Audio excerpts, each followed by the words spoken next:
Well, hello YouTube, it's me, Fortmaster, and welcome back to another film theory reaction and cinema theory. What? Did they start a new channel without telling anybody? Or is this a collab?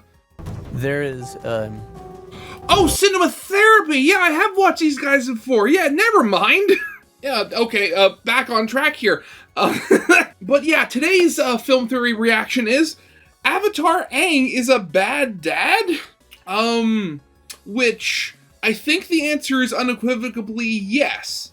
I mean, granted, I'm saying this as somebody who never watched, Legend of Korra in its entirety, or really in its majority, I should say. But from the bits of, full episodes I've seen and clips and, all that stuff together, I kind of got it under the impression that, I mean, obviously being the Avatar, so that kind of takes up a lot of his time, but also the fact that one of his kids ended up actually being an Airbender, so he ended up showing a lot of favoritism towards the one child, and also subsequently also putting a lot of weight on that child to help rebuild, the Airbenders just in general. And then there's, the potential of all the trauma that happened when he was a kid, that most likely, did who knows what to him. I mean, I'm not going to say that he was abusive or did anything with, malicious intent, but he wasn't a perfect dad, at least from what I've seen. But the fact they're doing a collab with cinema therapy, okay, that might be interesting.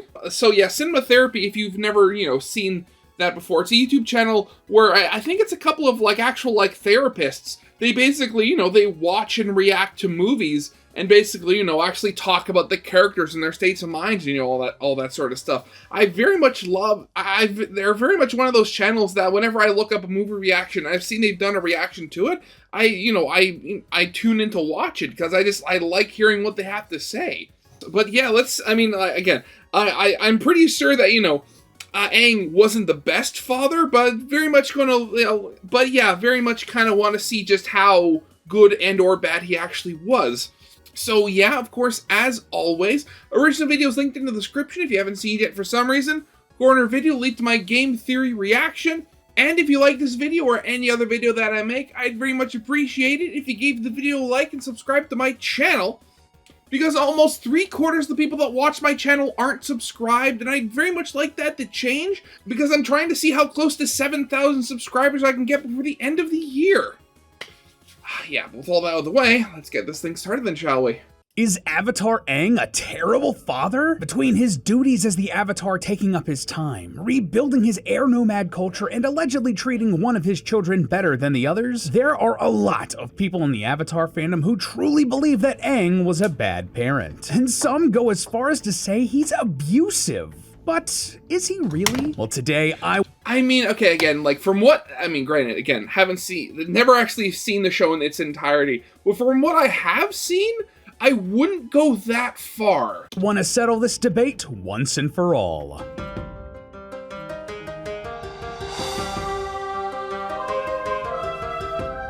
Hello, Internet! Welcome to Film Theory, the show whose girlfriend turned into the moon. That's rough, bud. that's rough, buddy. You could make it a bit better by hitting that subscribe button and helping me bring balance to your YouTube subscription feed, but hey, no pressure. So, Avatar. At this point, this absolute GOAT of a series needs little introduction. Avatar is a franchise where some people can control one of the 4 traditional elements: water, fire, earth, and air. But once a generation, the Avatar is born who can control all 4 elements. The original series followed the adventures of Avatar Aang, the last Airbender who has to stop a 100-year-long war alongside his friends Katara, Sokka, Toph, and Zuko. And its sequel series, The Legend of Korra, showed us what happened to those beloved characters from that series. We get to see how Team Avatar helped found cities, restarted governments, started families, and were absolutely terrible parents. Wait, what? Yeah, okay, that might seem a little bit out of left field, but let me explain. See, in Korra, we meet the children of Aang and Katara, Bumi, Kaya, and Tenzin. In fact, all 3 are either major supporting characters or main characters in the series. But based on a lot of dialogue between these siblings, many fans have gotten the impression that Aang wasn't actually that great of a father.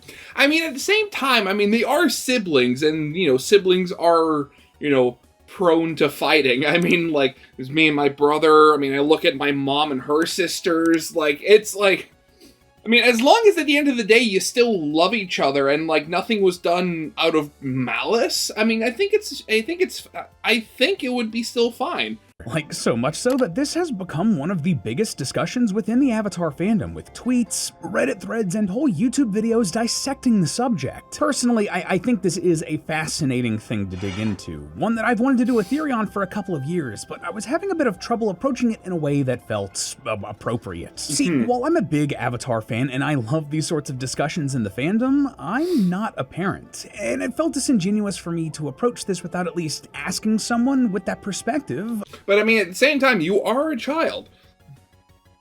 I mean, no, yeah, you technically are somebody's child, so yeah. About this issue, let alone someone who actually has experience working with families that have had the sorts of problems that the Avatar fandom are pointing to here. But thankfully, I knew just the people to reach out to here. Alan and Jono from Cinema Therapy. If you don't know Cinema Therapy, Alan is a professional filmmaker and Jono is a licensed therapist, and together they dissect your favorite film and television, hoping to help you learn from their characters' successes and failures. That's perfect for what we need today, so I sat down with them to talk about their thoughts on this whole situation. You can get a link to that discussion in an unlisted video down in the description. And that's not all. We're doing a great crossover here with the film theorists. Over on our channel, we're talking about the psychology of a hero and Korra's journey throughout the series. That's right, you can catch me over on their channel as we dissect Korra's character arc and all of the growth she goes through in her series. You can watch it now by clicking here, or maybe down there.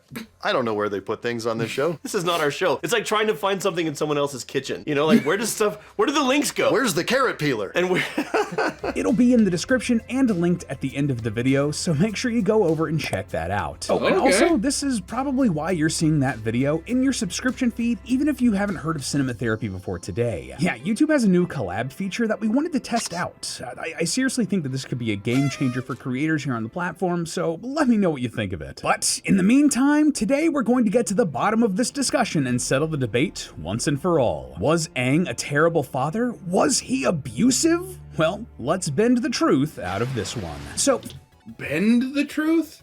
I mean, okay. I mean, Tom, I can very much see what you were doing there with, the pun, on bending and stuff like that. But generally, bending the truth kind of has very different connotations in this.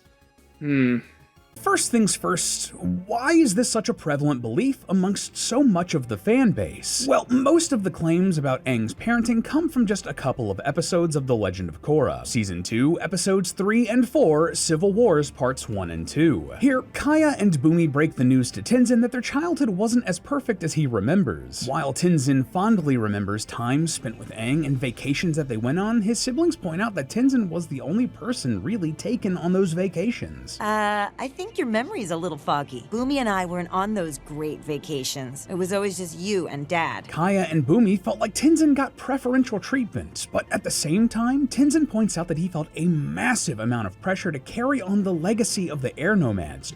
Yeah, exactly. Literally what I talked about at the beginning of the video. Like at the same time, I can kind of see where Aang was coming from if only one of his kids had, the ability to airbend. And, him wanting to basically revive his dead culture. But, showing so much favoritism to one kid while at the same time putting so much weight on their shoulders. Yeah, obviously not good. Just like Aang did. It's hard to forget, but for a hot minute there, Tenzin was also the last airbender. Now, just on the face of things, I can absolutely see why fans got this belief. It's clear that Aang spent more time with Tenzin than his other kids, and that he put a lot of very hefty expectations on Tenzin that he didn't on those other kids. Both of those things don't sound super great, but does that make him a bad father? Yeah. Well, probably the first thing we're gonna want to do here is actually define what it means to be a bad parent. And this is probably going to be a bit more challenging than you expect because, well, there are a lot of characteristics that we universally point to as being good parents, but being bad can be way more subjective, right guys? It's difficult. It's hard to parent well because every kid is different and you finally figure out how to parent one of them and then you try that on the next one and that's a therapy bill that you're going to have to pay at some point. Oh god, yeah. I mean, like, that's one of those things, like, I'm not a parent, but I hope to be, someday, when I meet the right person. But the thing is, like, I think back on, like just, me and my brother, are night and day when it comes to stuff like that. Because, like, when I was a kid, like, I didn't really put my parents through, like, much at all. I mean, the combination of having Asperger's and also just being blatantly a goody two-shoes combined means I did not push, like, any rules at all. Well, then you have my brother, while obviously not a troublemaker, he's had his own issues that I don't want to get into, personal matter, but his own issues that have caused strife throughout the years. Now, granted, he's better now, obviously. But I think about that, and like, I think about, like, oh, I want to be, a parent someday, and yet I very much believe that if and or when I have my own kids, like, they're not going to be like me. They're not going to be the kind of, I mean, there's a much better than zero chance that they're not going to be the kind of people that just automatically don't do something because you told them not to do something. Like, the only, like, I think, actually thinking back to it, like, the main thing that, planted that seed when I was a little kid was, the iron. My mom was doing ironing. She told me, oh, don't touch it, it's hot. And when she left the room to, do something, while leaving the iron on the table, I reached up, touched it, got burnt, and, like, that pretty much cemented, oh yeah, listen to everything that Mama says, because she's right. Like, and it just sort of went on from there. Like, actually, you know what? I've never told this story before, but being such a goody two-shoes and not going against what people says, not breaking rules actually saved me from potentially being kidnapped as a child, because it was just sort of some, like, random day or something, and my dad came home from the bar, having had a little too much to drink, and very much, especially when he was younger, he was very much one of those guys where, you get him drunk and he starts getting pally and chummy, and then, like, oh, you're my best friend, that sort of deal. So he brought some guy home one night. And I assume at some point, my mom took my dad into another room to talk about, bringing some random guy home with him. And that guy asked, to speak to me for a second. And he took me just outside the front door and asked, like, hey, do you want to go somewhere to, get some cake or something? And I said, no, I think I'd have to ask my parents. And, he asked me, he's like, are you sure you don't want to get some cake? It's like, no, I have to, ask my parents. He said, okay, no. And then, we went back inside, and that was the end of it. And the thing was, I didn't really realize what could have potentially happened for literal, like, decades afterwards.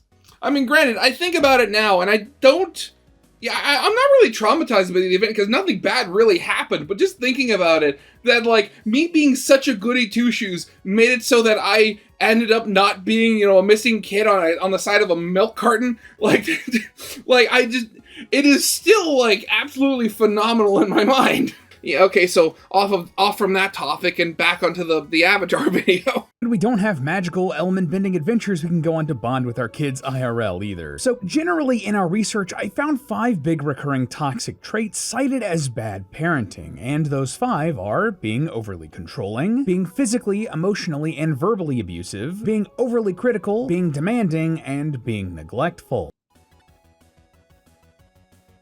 Okay, yeah, pretty much all of those are really self-explanatory. I appreciate that you frame this as these are the toxic traits, because imperfection is a given, but imperfection and toxicity are not the same thing. And what I would say on the flip side is that the opposite of those things are the parenting traits that we aspire to. Right, so for example, instead of being neglectful, you're involved and meet the child's needs where they're at. Instead of being physically, emotionally, or verbally abusive, you can make sure that they feel cared and loved for, that sort of thing. A good parent responds to the child in front front of them and sees the Sure. needs and the heart of that child. I would add to that openly displayed affection and accountability. Hey, makes perfect sense to me. So, looking at these definitions, how does Aang fare for these? Well, to be clear, we don't really see a lot of Aang's parenting skills in the actual show, just the fallout of the kids that he raised. But there are a few things on this list I think we can pretty easily and safely knock off. Like, I just do not see Aang being physically abusive, demanding, or controlling in a way that becomes toxic. Yeah, his whole, like, a whole thing in the original show is the fact that he was a pacifist. So I have a hard time, like, believing that a pacifist like Aang would become physically abusive. Emotionally abusive? I mean, I don't know. That is way out of character to the boy that we see in the original show, the flashbacks we see in Korra, and how any of the characters, including his own children, think about Aang when they talk about him. Okay. You might be able to say that he was overly critical of Tenzin because of their Airbender training, but that's a real gray area there, and there's a fine line between criticism and feedback. It's part of the duty of a parent to give feedback to the child. Otherwise, it's just free range, and that's neglect. Right. That's detachment. But there's a difference between feedback and criticism. A criticism is an attack. Feedback is addressing a behavior. And given what we see from Tenzin in The Legend of Korra and how he teaches airbending, feedback seems more accurate. While he and Korra clash slightly, otherwise, Tenzin is a level-headed and understanding teacher, not at all overly critical to the point of being abusive. This was actually something we covered way I only just, geez, I do not remember his son's head being so lumpy. all overly critical to the point of being abusive. This was actually something we covered way more of over on that Psychology of a Hero video over on Cinema Therapy, so go check that out after this video is done if you want to hear more about it. Probably the biggest quote-unquote sin Aang does is showing favoritism to Tenzin over Kaya and Bumi by spending more time with him, which you could argue is a form of emotional neglect to the other children. To be clear, there are two types of neglect, legal and emotional. Legal neglect is basically a failure to provide a child with the necessities they need to survive. Stuff like food, clothes, shelter, medical assistance, etc.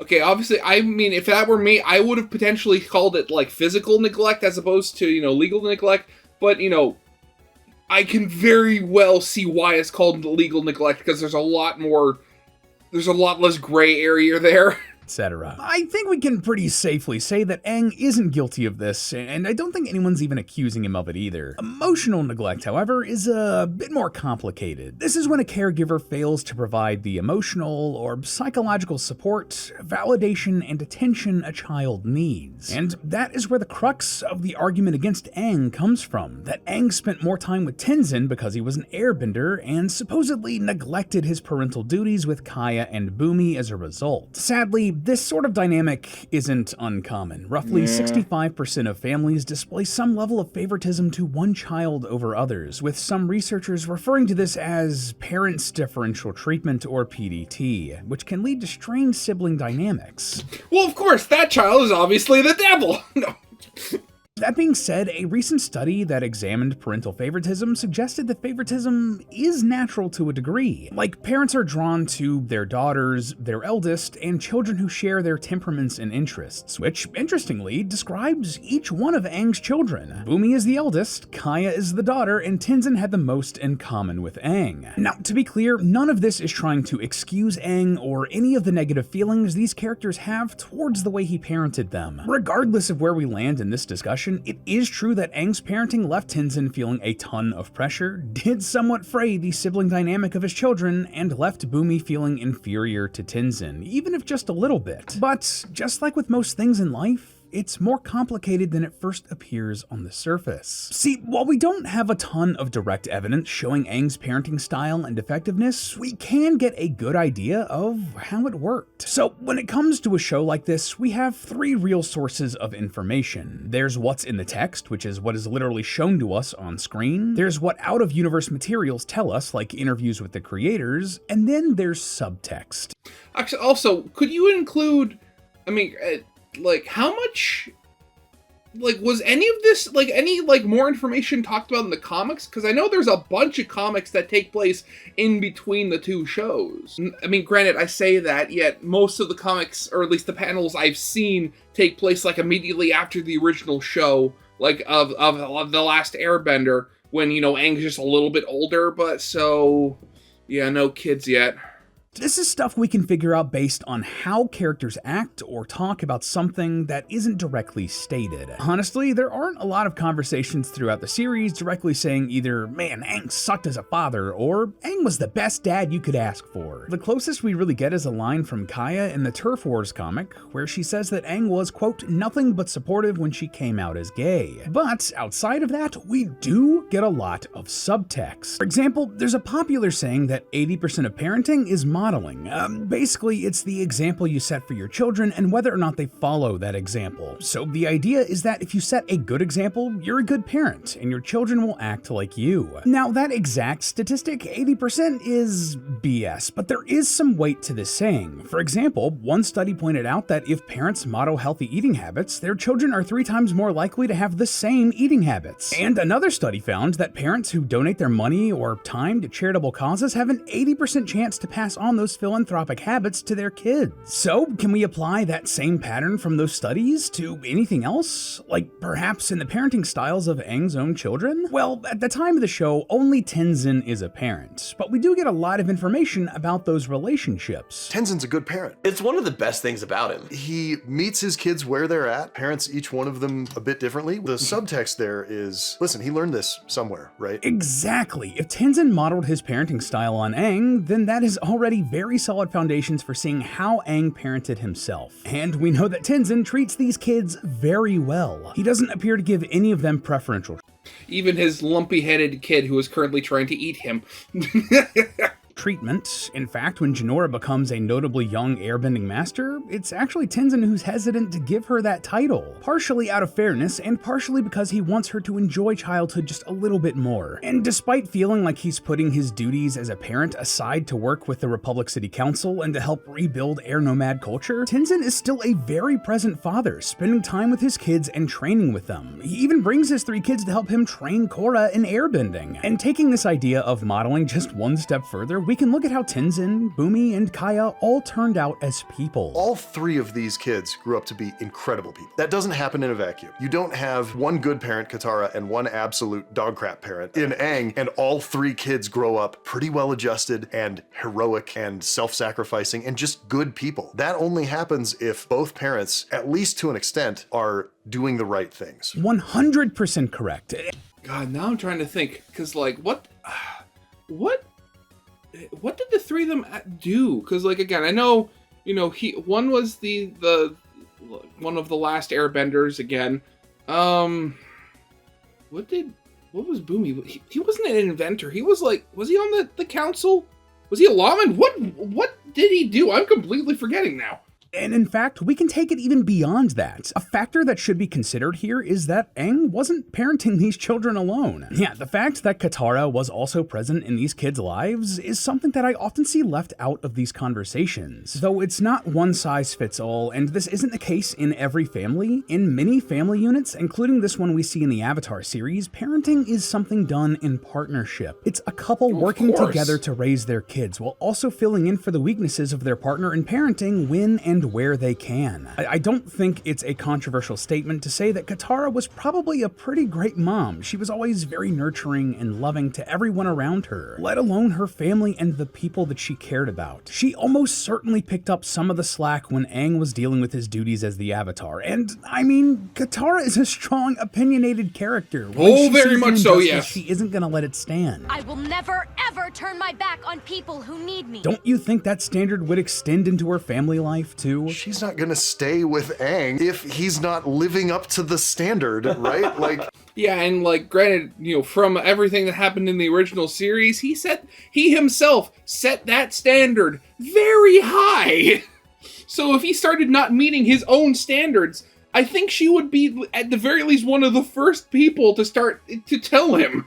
She's not gonna put up with that crap. Alright, so then there's the case of Tenzin getting those special vacations and trips along with Aang where Bumi and Kaya were left out. On the surface, this one looks like clear favoritism being shown to Tenzin, and I mean, inarguably, he did get to spend more time with their father. No one in or out of the show argues against that, and that right there makes things a bit complicated because it also makes makes sense. My dad is an attorney. My uncle is an attorney. My cousins are attorneys. My brother is an attorney. And I'm a family therapist. It is unavoidable that these two are going to be in the corner sometimes talking shop about things I don't understand. It's not about parenting. It's about dual relationships. Aang is Tenzin's father. He's also a mentor to an airbender. And because the lines are blurry, it feels like favoritism. Exactly right, Jono. Aang and Tenzin's relationship is so complicated because of the unique circumstances they're both put in. For years there, they were both literally the last airbenders, and they only had each other to share in that massive pressure, like we said earlier. The rest of their family could absolutely sympathize, but they could never fully, completely understand. And Aang had the additional burden of having to pass on his entire people's culture to Tenzin in the limited time they had together. There's just a And, like, how do you even do that? I mean, like, granted, like, Aang was definitely, you know, a hard worker, dedicated, but, like, and again, I also know that he was also, like, another, you know, very young master. That's, you know, that's where you get the arrow tattoo. But, like, I doubt he knew everything about air nomad culture. I very much imagine there were some things he was still learning up until the very end, trying to pass on literally as much as possible to his son so that he could try to pass on as much as possible. So, like, that has to be, you know, just another layer added on top of it. time commitment. You've got to teach him all the history. You've got to teach him airbending. You've got to, you know, there's a lot of just time that you have to spend with that. And if it hadn't been Tenzin, if it had just been Bob down the street, who was the only airbender, he would have been spending that time with Bob. Not only that, but if we really want to think several layers deep here about these special vacations Aang and Tenzin went on, well, just think of the situation Aang knew he was putting Tenzin in. There's a ton of pressure to continue an entire civilization put on a kid's shoulders. That's a lot for any one single person, let alone a child. And we're like, well, it was for the training, it was for this or that. Maybe it also is because Tenzin had so much pressure on him that Aang is like, let's go have some fun. Let's go release the steam. And you need this individualized attention because you've got pressure on you that Bumi and Kaya don't. Now, don't get me or the guys wrong. In an ideal world, a parent would none want of to that spend would have an been equal amount of time necessary. with all of their kids. They'd want to go on these sort of special, individualized vacations with all of them. But in practice, especially if that parent is also the last person carrying on an entire culture and a high-status political figure like the Avatar, there isn't enough time in the world for that. Aang and Katara had to prioritize what they did for each of their kids, and given the pressure that Tenzin was under, it's not a stretch that those two agreed that Tenzin and Aang needed to spend some time together that wasn't about all the responsibility of rebuilding the air nomads, and thus, the vacations. And one more point here is that Bumi and Kaya, and a lot of people commenting about this online, have a limited perspective. Well, and also, Bumi and Kaya don't have kids. And I'm not saying that therefore their perspective is invalid. I am saying their perspective is different. Yeah, because again, that's one of those things, like, raising a kid takes a lot of effort. I mean, not even like, you know, the money, you know, are a resource, you know, necessities of, you know, raising another, you know, little human being from nothing. There's also just so much time, especially when they're so young. Like there's so much time dedicated to just helping raise and nurture this little person. And, you know, that's even before you throw in, you know, the magical bending power thing and nonsense that has to be, you know, taught on top of that. It's limited. And I think this is true of sometimes people online who are critics of Aang as a parent, and they say this is terrible writing and it totally destroyed Aang. This is a really important part of this conversation online that I think gets lost a lot, and why I wanted to bring on actual parents to talk about this. We live in an online culture right now that really thrives on black and white issues. Something is either good or it's bad. Someone is either the hero or the villain of the week. There is no gray area between the best thing ever or literally the worst. And that's just not how the real world works. That's not how real families work. And that's not how parenting works. Actual abusive parents, the kids are critical of them. The kids may have their own kids, and they still think their parents were abusive or toxic or awful. Good people trying to be good parents who are just flawed at it and imperfect at it have kids who are critical until the kids have kids. And then they go, oh, I was much angrier until I had my own kids and was like, damn. She did the best she could. You know, after all of this research, diving into the discussions on forums and YouTube, and sitting down to talk with Alan and Jono, something I really want to bring this discussion to is this question. Even if Aang was a flawed parent, not a bad one, but a flawed parent, isn't that okay? Not that we shouldn't want to be the best parents we can, or allow ourselves to settle for nothing less than the best for the children in our lives, but a core theme in the Avatar franchise is that avatars aren't perfect. Each and every one of them is flawed because they have to balance incredibly complex and demanding worldwide responsibilities on top of their personal lives. And I mean, it's been said many times before, and I've said it before in other, videos I've talked about, on like other, Avatar related videos, but like it seems to be just a part of the Avatar cycle where every Avatar is like a big part of like their job when they are the Avatar is fixing the problems that their previous incarnation caused, trying to fix the problems that their previous incarnation caused. Like, it's a whole chain of like fixing mistakes that your previous version did that ended up making new mistakes that your next incarnation is going to have to do. Honestly, like, I really have to wonder, like, has there ever been an Avatar who just thought, man, I was an idiot in the past because of that? Avatar Roku let his friendship with Fire Lord Sozin cloud his judgment, which led to a 100-year war that killed hundreds of thousands, potentially millions. Kyoshi ushered in an era of global peace, but was also ruthless and violent, setting up the dominoes for the Earth Kingdom's corrupt ruling class in the present day. Kuruk spent his life dealing with spirits attacking the material world in secret, sacrificing his personal relationships and being labeled a do-nothing avatar. Yang Chen failed to balance her duties in the physical and spiritual worlds, siding with humans more often than not, leading to the rise of those dark spirits that Kuruk had to deal with in the first place. Doesn't it make Aang a better character if he had flaws like this too? If he wasn't a perfect parent on top of not being a perfect person? That he had both successes and failures as a parent, just like he had both successes and failures as an avatar? Someone having flaws and shortcomings is not a moral failing of a person, a parent, or an avatar. It's just a part of life. Well, listen, we've all watched the show. We know Aang is a good avatar who made plenty of mistakes. In watching Korra, we see that Aang is a good parent who made plenty of mistakes. And that's in the text. We get to see it. And that is really the final nail in the coffin of the idea that Aang was somehow a bad or neglectful or abusive parent, because none of his kids end up thinking so in anything we see in the series. Kaya remembers him as nothing but supportive in the comics. Bumi hopes that he's made him proud. I'm sorry I didn't turn out to be an airbender like you hoped, but I've tried my best to keep the world safe. Hope I made you proud. And all three of the kids remember their childhood and their family as being a happy one. That is one good-looking family, huh? That's one happy family. And in the end, that is just not what would happen with children of an abusive parent. Was Aang perfect? No, but he did his best. And that isn't a theory. That's just some therapy. Some cinema therapy. And cut. Thank you again to my friends. Still amazing that after all these years, there's still like so much that can be dug into with, with Avatar and stuff like that. Has there been any news about the next like sequel show, the one that's going to be like about the twin avatars or something like that? I really wonder how that's going to work out.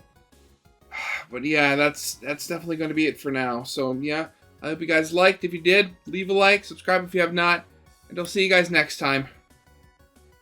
Goodbye.